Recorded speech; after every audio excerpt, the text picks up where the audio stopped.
I'm Dr. Sarah-Nicole Bostan, clinical health psychologist and director of behavior change strategy at Signos. It's summertime, so I figured let's start by talking about something most of us enjoy doing when the weather warms up, or maybe while we're on vacation. Going to the beach, of course.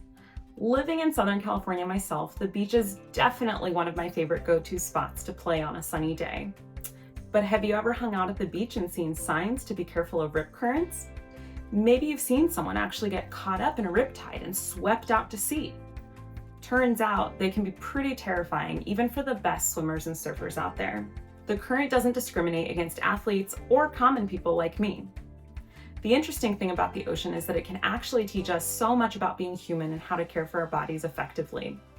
Today, I'm going to share a little bit about how letting go of control and being flexible with our weight and wellness journey is actually one of the best ways to conquer our health goals through the example of a riptide.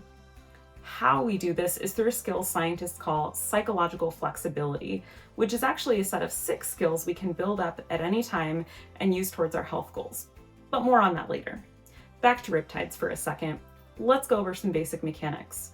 If you don't live by the beach or you don't know, a rip current is a kind of water current that happens on beaches where waves break. It's a strong and narrow current of water in a contained funnel shape that flows opposite of the shoreline and cuts through 2 breaking waves, usually between 2 sandbars that the waves break on. It looks like a fast-moving river rushing out towards the sea. The interesting thing about rip currents is that they're strongest on the surface of the water. They also tend to happen closest to shore in fairly shallow water, where it theoretically should be less dangerous. So, what do you think your natural urge would be if you noticed you were getting swept out to sea while swimming? If you're like every human ever that wants to stay alive, our urge is to swim directly to the shore, pushing away from the danger and the very strong current while we're still in it. What people don't realize is that because a current is strongest on the surface, swimming on the surface and against the water that's faster than the speed of a human just doesn't work. In fact, swimming against the current is the leading cause of exhaustion and drowning related deaths because of rip currents.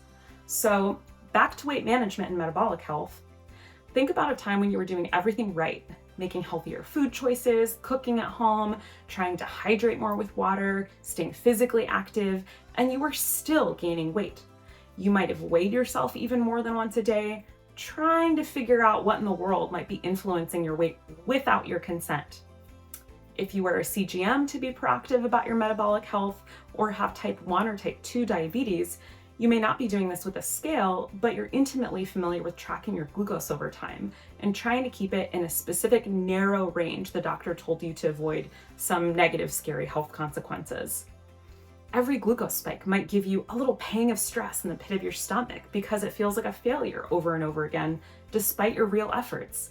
Now you're getting exhausted from trying so hard to manage your health, so you might be ready to give up altogether and decide it's not worth it. Just like a rip current though, the obsession with a specific number on the scale or with your metabolic data through glucose can actually be pulling you farther from what you want for yourself. I know, it's maddening. I've been there.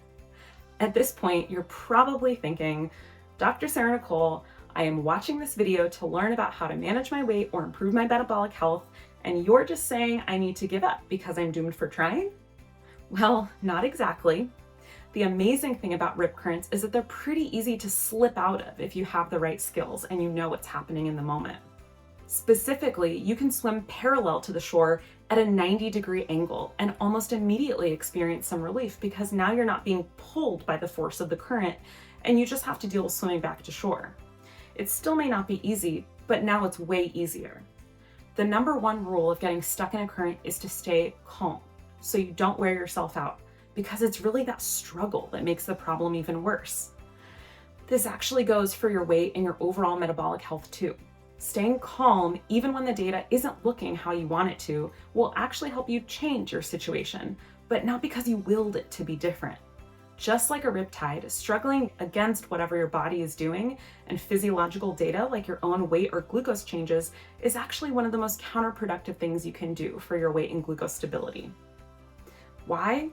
Because becoming frustrated, disheartened, or otherwise emotionally dysregulated by what your body is just doing increases your cortisol, the primary stress hormone in your body. Cortisol then raises other alarm bells in your endocrine and autonomic nervous system, which leads to things like increased blood pressure, a racing heart, muscle tension related to constant unexplained pain, and excess glucose in your body that may have nowhere to go but fat storage. So you can think of psychological flexibility like the skill of swimming adjacent to the rip current, maybe temporarily to the shoreline, in order to get to the beach more easily.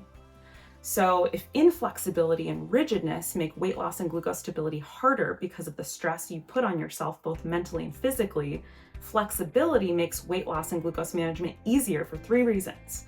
1, you're aware of what your body or the data is trying to communicate with you.